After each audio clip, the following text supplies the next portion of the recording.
and the life of poor people living in this country. Right now, there is a phenomenon going on in police force. They have something they call a trust bus, giving police personnel shoes. They have to trust them, they have to buy them one. Uniform, they have to buy them one so they can turn out. Where is all the money going now?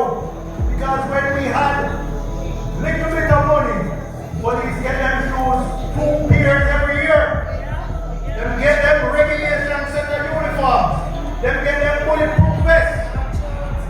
That was supposedly when I was defunding the police. But today, there are stations without vehicles. There are stations that sewage is flooding out. There are stations that ground was broken for in Westmoreland, from and a second station that they break down for them in Swamp. There is one now in Green Acres. Police have used both to go to it. Different police stations in the middle of a lake. And it's not a marine police station.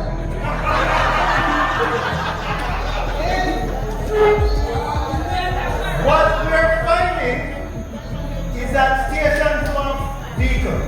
Or if they have vehicle, instead of a vehicle that is appropriate for the terrain. Remember, when we didn't have the money, we were buying Toyota Hilux double cab to give police. You could have a fighting patrol in a double cab Toyota Hilux. 4 in the back, 4 in the double cab. They abandoned that. Them buy second-hand Axio.